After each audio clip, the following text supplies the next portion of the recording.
Bad news if you're looking to buy a home in Florida. Nationwide, the real estate market is trending towards a buyer's market. But not in Florida. In this video, we'll go over the latest Redfin data. And we're getting started right now. So as always, we're doing this on Sarasota County because that's the area we serve. So basically, as you can see, blue line is going to be current market in 2023, orange line 2021, black line last year 2022. And new listings looking pretty flat. Yes, which we are experiencing this, and we have been talking about it, where we don't see a lot of inventory coming on the market. Yeah, it's up a little bit year over year, but compared to like 2021, but flat with that in the last few months, looking flat. Pending sales. Trending down, it seems like. Slightly. It was trending up at the beginning of the year and then down, but flat. Yeah. So homes are staying on the market longer, so pending sales, being flat kind of makes sense. It's a weird market. We'll get more to it as we get further into the data, but really what it comes down to is a lot of people are not putting their homes on the market, not as many as before. And that's kind of a nationwide trend that we've noticed recently. I think it was a Forbes or Fortune article, I can't remember. They were just basically saying how less inventory is coming onto the market right now because people don't want to list their homes, because then they have to go buy another home, and to buy another home, then you have to get locked into a much higher interest rate. It's just not advantageous for most people. And you're also paying more for that home. So on top of the interest rates being high, you're still paying more for a smaller home. Exactly. So who wants to do that? Yeah, downsizing and paying about the same, or really downsizing and maybe saving a little bit of money. It just doesn't make sense for a lot of people right now, which, you'd think at some point that dynamic would cause some downward pressure on prices, because that's the only way people are going to be able to afford to move around. But at the same time, if you're in a position where you absolutely do not need to sell, you're not going to. Yeah, right. So we'll see how that plays out. Off market in 2 weeks, pretty flat. You could see that it was trending somewhat down near the end of 2021 or up until about July, and then it overall has stayed relatively flat since then. Or 2022, my mistake on the language there. Yeah, 2022. Yeah, I don't really see that changing much for a while. No. In fact, maybe we could start to see that maybe go down again based on some of the data that we'll get to in a second. But we'll see. Homes sold are trending up, which, it's not surprising. People are still buying. It's just a matter of who's buying right now and who it makes sense for. People are still buying, people are still moving. It's just, not everyone's doing that like back in 2021, yeah, 2022. And if you look at the year over year trends, every year it goes up around this time of year, and we're well aware of that, being local realtor. By the way, if you're looking to buy or sell a home in the Venice, Sarasota, Inglewood, North Port areas, make sure to call, text, or email us. I am a local realtor here. My information will be in the description box below. 941-221-1897. Call or text anytime. We hear from people all the time, and we love it. Yeah, so the winter months are the busy months here in Florida, so that's why he was saying it makes sense that it's trending up, and then in summer it usually slows down here. So that's the way the market is trending according to Redfin and according to us. Yeah, typically, basically I'd say January to like May are kind of the busier times here. More people down here, more people looking to get out of the cold, so because of that, a lot more people looking to buy a home in the area. But it's also, I think what this is showing too is that demand has not really went away in the area, considering that there's still, homes sold is trending up. But it is a little bit down year over year. New listing median price. Man, that rocketed up towards the end of 2022, but kind of on the way down and then flatten again. Which we have seen price cuts and homes being listed at a much better price than in 2022. It was just crazy how much homes were being listed for. So it seems like sellers at the end of 2022 were still listing at a high price, but at the beginning of end of last year, beginning of this year, it seems like everything's coming down a little bit more, and we have seen price cuts as well. Yeah, and I think some people are just getting a little smarter about, okay, don't put a crazy price on your house like you could in 2022. I think near the tail end, you saw people making some last-ditch efforts to try to do that. But yeah, it's pretty much came right back down shortly thereafter, and people are learning quickly. Median sale price up. It's been kind of a roller coaster since, what would that be, January, beginning of January or December. Kind of a sharp increase towards the end of 2022 into 2023. And then down, and now right on back up.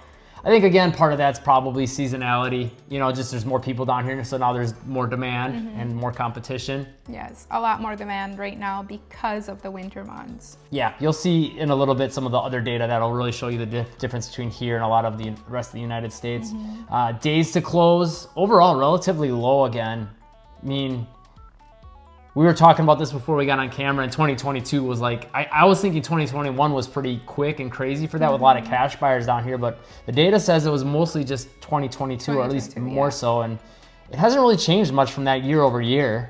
So there's still a lot of cash coming to Florida, which, again, doesn't bode well, at least especially for, I mean, we're talking in this video, Sarasota area, you know, Venice, North Port, Inglewood. Doesn't bode well for people trying to, like, see the prices come down, because the big reason a lot of people would see that happening would be because of the interest rates. But if places are going to close in 30, 32 days, that says that there's a lot of cash in the market yet. A lot of cash and a lot of cash and financing. So many people that are buying with cash, a lot of times they'll just have a really hefty down payment, or maybe they'll pay half in cash and finance the other half. So those transactions typically tend to close a lot quicker than if you were financing all of the amount. Yeah, and then when you have that situation, interest rate doesn't affect them as much, therefore it doesn't affect our market as much, and our market doesn't have as much of an impact as the rest of the United States. New listing median price per square foot, pretty level since the end of 2022. You know, still relatively high, especially if you compare that to 2021. I mean, just look at that difference. We're sitting around $200 price per square foot, and now we're at $300. But yeah, I mean, literally $200 per square foot versus $300 per square foot. So 19.25% year over year. Let's take a look at what we're doing here with active listings. Now this will tell a little bit more of the story. Active listings is up, but you look, it hasn't really went up dramatically since the end of 2022. You know, it's been relatively flat. Year over year, yeah, sure, it is up quite a bit. 3,151, 168 right now. So it is up 148% year over year. But when we get to the inventory, that's where you're really gonna see that things are not the same. Are not as positive for buyers. We're gonna see a changing market here pretty soon. Median days on market, pretty similar.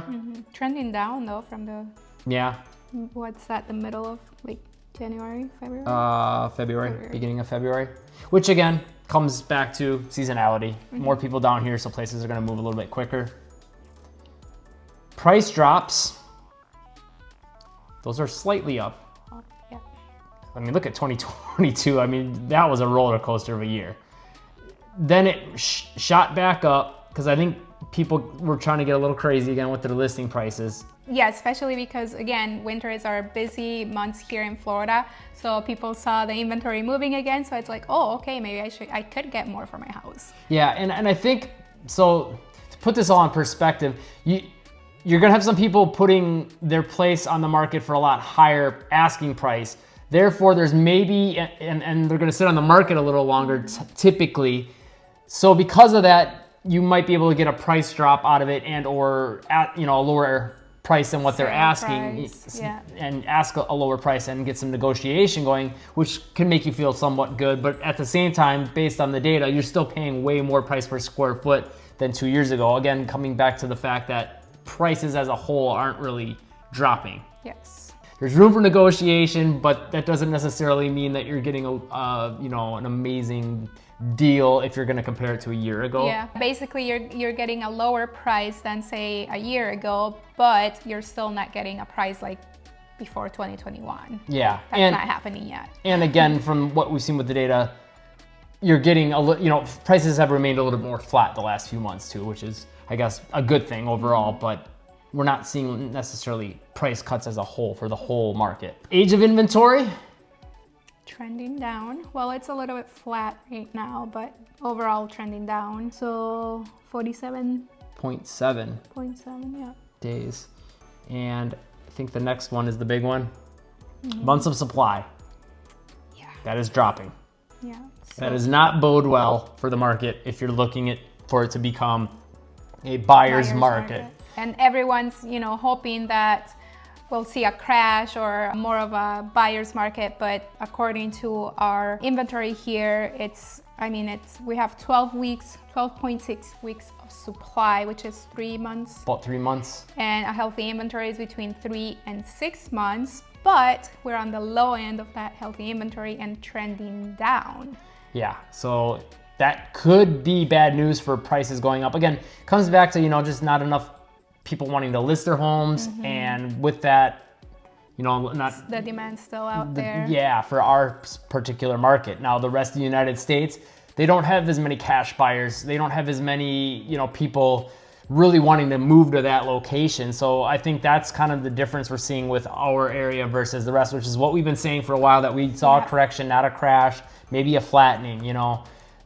Maybe slight price appreciation, but we just never thought we would see that full-on crash like some people have said. Yes. That being said, that doesn't mean that it couldn't happen yet. Especially with all the layoffs that are going on, you know, people tend to, when things like that happen with the economy, people tend to just like stay put. So if you have your home, you're not gonna list it unless you like absolutely have to, because maybe you lost your job and you can't afford the mortgage payments anymore. So then that's when you see people listing their homes. But typically when we're heading into a recession, people tend to stay put. Yeah, I think the one thing that we could see is if the recession gets extra crazy and maybe someone has second property down here and for some reason they can't afford that second property, or just, you know, maybe they do live down here full time, and because of the way the, you know, real estate market works out, as far as, or job market I should say, you know, and they're not making the money they expected, or they get laid off, that might again be an issue. But at the end of the day, I just don't see that affecting us as much, because again, there's so many people come from everywhere else moving here, and a lot of those people have expendable income. Yeah, so it doesn't really affect them as much as, you know, the younger people that do absolutely need a job to be able to have a home or a second home, or even like an investment property. Let's take a look at average sale to list ratio. That is trending a little bit Slightly up right now at the moment, somewhat flat. But if you notice, it's at 0.97, meaning places are typically selling a little bit less than what they're being listed. Coming back to what we were saying before, basically your price, you know, compared to like a year ago, 2 years ago, is still gonna be pretty high, but they're gonna ask, you know, here, so then you can maybe get it here. And especially with homes staying on the market a little bit longer, then now you do have room for negotiating, and that's, you know, why we're seeing homes being listed at one price but selling for another. Not that every home is going to be that way, but some are. Yeah, and that's one thing we got to make sure we put out there, because she is a realtor in the area, and sometimes we, you know, get people that get a hold of us and they think like, oh, any place out there I'm going to be able to come in and like get it 30 or 50K under, and it's like, no, that's not. Yeah, it's not what we're saying at all. Yeah, it just depends on the place. If it's been on the market for a while, that might be an opportunity, you know. And if you are looking for one of those opportunities, call, text, or email us. I am a local realtor here. My information will be in the description box below. Phone number is 941-221-1897. Whether you're looking to move right now or in the next couple months, we got your back. If you found the video helpful, subscribe, turn on all notifications, and live breezy.